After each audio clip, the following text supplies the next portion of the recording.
அனைவருக்கும் வணக்கம் நண்பர்களே. இனி வருகின்ற நாட்கள் அனைத்தும் முருகப்பெருமானின் அருளால் நிச்சய நல்ல நாளாக காத்திருக்கு. உங்களுக்கு முருகப்பெருமான் பிடிக்கும்னா ஓ முருகா போற்றி எனும் மந்திரத்தை 3 முறை பதிவிடுங்க. இன்னைக்கு இந்த ஒரு வீடியோவில் எதை பற்றி தெரிஞ்சுக்க போகிறோன்னா, மதுரை மீனாட்சி அம்மன் கோவிலில் எப்படி கையில் கிளி இருக்குதோ அதே போல் பழனி முருகனுடைய தண்டத்தில் கிளி அமர்ந்திருக்கு. இதன் பின்னால் உள்ள ரகசியம் என்னென்னு தெரிஞ்சுக்க வீடியோவை கடைசி வரைக்கும் ஸ்கிப் பண்ணாமல் பாருங்கள்.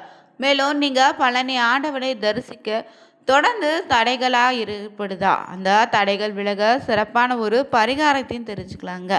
மேலும் நீங்கள் புதியவராக இருந்தீங்கன்னா மறக்காமல் வேல் இருக்க பைமை சேனலை சப்ஸ்கிரைப் பண்ணிவிட்டு கூடவே இருக்க பெல் பட்டனை கிளிக் பண்ணிக்கோங்க.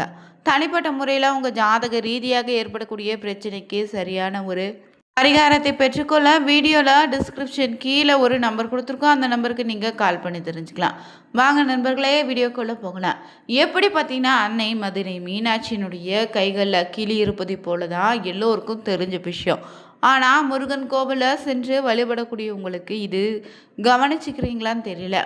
பழனி மலையில் அமர்ந்திருக்கக்கூடிய முருகனின் கையில் கிளி இருப்பதை கவனித்து பார்த்துருக்கீங்களா? பழனி முருகன் கையில் இருக்கக்கூடிய இந்த தண்டத்தின் மீது கிளி அமர்ந்திருப்பது ரகசியம், பலருக்கு தெரியாத ஒரு விஷயம். அந்த ஒரு தகவலை தான் இந்த வீடியோவில் நாம் பார்க்க போகிறோம். பழனி முருகனே ராஜ அலங்காரத்தில் தரிசிக்கும் போது இந்த கிளியை இன்னும் தெளிவாக நீங்கள் பார்க்க முடியும். இந்த கிளி பற்றியும் இது முருகன் கைக்கு வந்த கதை பற்றியும் தான் இந்த வீடியோவில் பார்த்து தெரிஞ்சுக்க போகிறோம். முருகப்பெருமானுடைய அறுபடை வீடுகளில் ஆன்மீக அதிர்வால நிரம்பிய திருத்தலந்தாங்க இந்த பழனி மலை. இங்கு அருள்பாலிக்கக்கூடிய தண்டாயுதபாணி முருகப்பெருமான் பார்த்திங்கன்னா எளிமையின் உச்சமாகவும் கையில் ஒரு தண்டம் மட்டுமே ஏந்தி கொண்டு ஆடி கோலத்தில் நிற்பார்.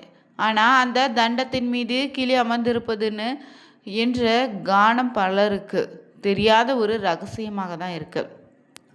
வழக்கமாகவே இந்த மதுரை மீனாட்சி அம்மன் மற்றும் ஸ்ரீவில்லிபுத்தூரில் அருள்பாலிக்கக்கூடிய ஆண்டாளும் தான் கையில் கிளி ஏந்தி காட்சி தருவாங்க.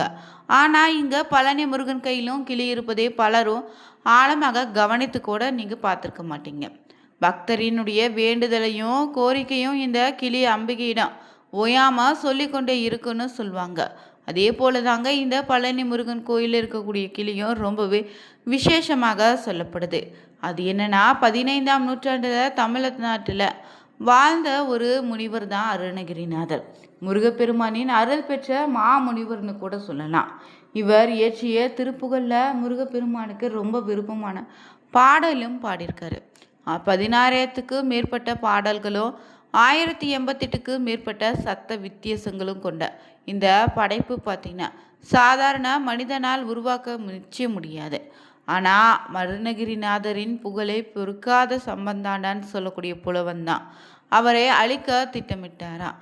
திருவண்ணாமலையில் மன்னன் பிரபுட தேவராயரை பயன்படுத்தி கொண்டு தேவலோகத்தில் இருக்கக்கூடிய பாரிஜாத மலரை பறித்து கொண்டு வாருங்கள்னு கடினமான கட்டளையை அருணகிரிநாதருக்கு வழங்க செய்தார். இதனால மன்னரினுடைய கட்டளை ஏற்ற அருணகிரிநாதரும் தன்னுடைய ஆத்ம சக்தியால ஒரு அதிசய செயலை செய்தாரு. தன் உயிரை ஒரு கிளியின் உடலுக்குள்ள மாற்றி வச்சு தன் மனித உடலை திருவண்ணாமலை கோபுரத்தின் உச்சியில விட்டுட்டு கிளி வடிவிலே தேவலோகத்துக்கு பறந்தாராம். இந்த தருணத்தை எதிர்பார்த்து காத்திருந்த சம்பத்தாண்டவரும் அருணகிரிநாதரின் உடலை உடனே எரித்து அழித்திட்டாரு.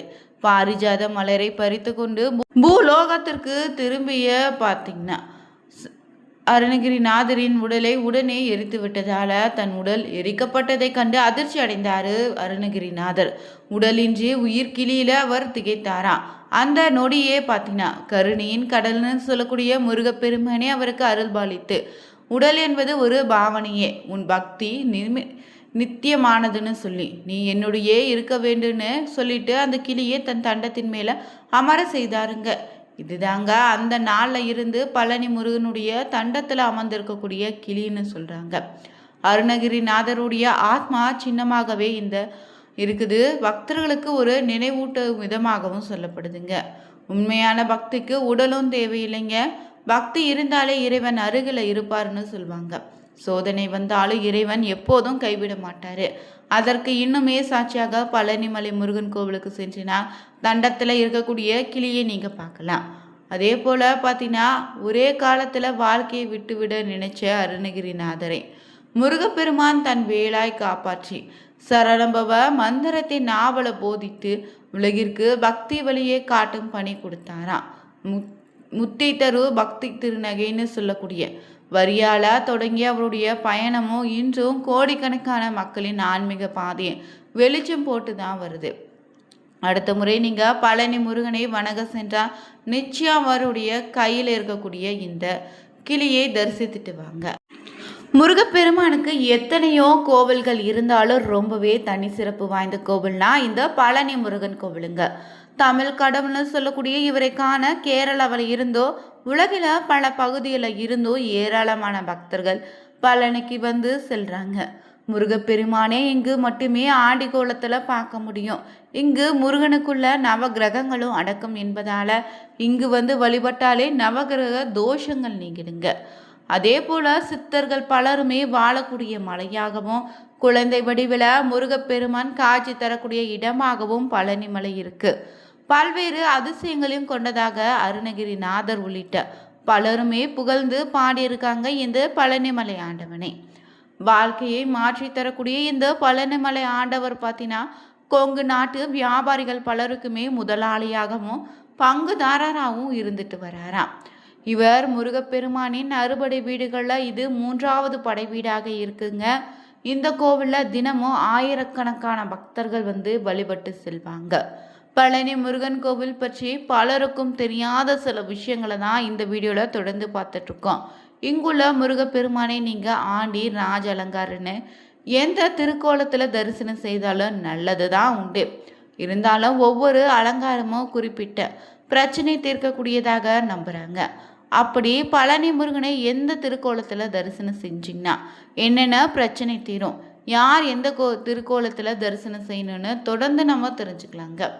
பொதுவாகவே பார்த்திங்கன்னா பழனி முருகப்பெருமானை வந்து மனதார வேண்டி வழிபட தொடங்கினாலே வாழ்க்கையில் எந்தவித பிரச்சனையும் நெருங்காதுன்னு சொல்லுவாங்க. இங்கு முருகப்பெருமானின் மூல விக்கிரகத்திற்கு திரும்பவும் 4 விதமான பொருட்கள் மட்டும் அபிஷேகத்திற்கு பயன்படுத்தப்படுது. நல்லெண்ணெய், பஞ்சாமிர்தம், சந்தன, விபூதி மட்டுங்க. மார்கழி மாதத்தில் மட்டும் பன்னீர் உபயோகக்கு செய்கிறாங்க. இவைகளை சந்தனமும் பன்னீரும் தவிர மற்றவையெல்லாம் தண்டாயுதபாணியினுடைய சிரசில் வச்சு உடனடியாக அகற்றப்படுது. அதாவது பார்த்திங்கன்னா முடி முதல் அடிவரைன்னு சொல்லக்கூடிய அபிஷேகம் முழு அபிஷேகம் சந்தனமும் பன்னீருக்கு மட்டும்தாங்க. இதில் சிரசு விபூதின்னு சொல்லக்கூடிய போகர் சித்தர் உத்தரவால பக்தர்களுக்கு வழங்கக்கூடிய ஒரு பிரசாதம். இது கிடைப்பது மிகப்பெரிய புண்ணியன்னு சொல்லுவாங்க. மேலும் இந்த ஆலயத்தில் பார்த்திங்கன்னா ஒரு நாளைக்கு 6 முறை தண்டாயுதபாணி அபிஷேகம் அலங்காரம் செய்யப்படுது. இது 5 முதல் 7 நிமிடத்துக்குள்ளே முடிச்சிடுவாங்க. அபிஷேகம் முடித்து ஆராதனை செய்தாலே அடுத்த அபிஷேகம் வரை பூக்கள் சாற்றுவதோ எதுவுமே கிடையாது. இரவில் முருகன் மார்பில் மட்டும் வட்ட வடிவில் சந்தன காப்பு சாத்தப்படுது. விக்கிரகத்தின் புருவங்களுக்கிடையே பொட்டு அளவுக்கு சந்தனம் வைக்கப்படுங்க. முந்தைய இந்த ஒரு நிகழ்ச்சி பார்த்திங்கன்னா உடல் முழுவதும் பூசியிருந்தாங்க. பின்னால் தான் முகத்தில் சாத்தக்கூடிய வழக்கம் ஏற்பட்டிருக்கு. பின்னாளில் இந்த முறையில் மாற்றமும் உண்டு.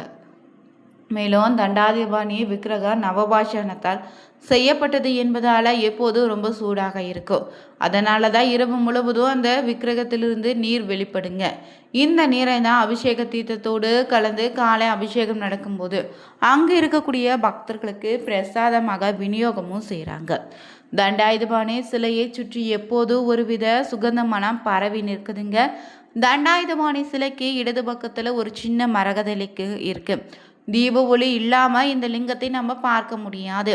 பழனியில் 2 மரகதலிங்கம் இருக்கு. ஒன்று முருகர் சன்னதியிலும் இன்னொன்று பார்த்தீங்கன்னா போகர் சமாதியின் மேல் இருக்கு. இந்த 2ஐயுமே போகர் பூஜை செய்வதாகவும் ஒரு தகவலும் உண்டுங்க. மேலும் தண்டாயுதபாணி சிலையை ராஜ அலங்காரத்தில் தரிசிக்கணுமா ஆடிக்கோலத்தில் தரிசிக்குமா பலருக்கும் குழப்பமாக இருக்கும். பலரும் ஆடிக்கோலத்தில் முருகனை தரிசிக்க விரும்ப மாட்டீங்க. இது ரொம்பவே தவறுங்க. பழனி முருகனை ஆண்டிக்கோலத்தில் தரிசிப்பதற்கு அளவில்லாத பல சிறப்பு உண்டு. ஏன்னா முற்றும் துறந்த தவநிலையும் அதாவது அலங்காரமே இல்லாமல் ஆண்டிக்கோலத்தில் பார்க்கும்போது நமக்குள்ள ஒரு மெய்ஞானம் உண்டாகும். முற்றும் துறந்தவங்களோ குடும்பத்தில் பல நிலைகளை கடந்தவங்க தான் இந்த கோலத்தை விரும்பி பார்ப்பாங்க. மேலும் நம்மால் சரி செய்யக்கூடிய விஷயங்களுக்கு பார்த்திங்கன்னா ராஜ அலங்காரத்திலும் நம்மளால் தீர்க்க முடியாத விஷயங்களுக்கு ஆடிக்கோள முருகனை தரிசித்துட்டு வாங்க. நிச்சய வாழ்க்கையில் ஒரு நல்ல மாற்றம் உண்டாகும். பழனிமலை ஆண்டவனால் உங்கள் வாழ்க்கையில் இருக்கக்கூடிய பிரச்சனை படிப்படியாக விலகட்டுங்க. இந்த வீடியோ உங்களுக்கு பிடிச்சிருந்தா ஓம் தண்டாயுதமானியே போற்றிய மந்திரத்தை 3 முறை பதிவிடுங்க. மேலும் புதியவராக இருந்தீங்கன்னா சேனலை சப்ஸ்கிரைப் பண்ணிக்கோங்க.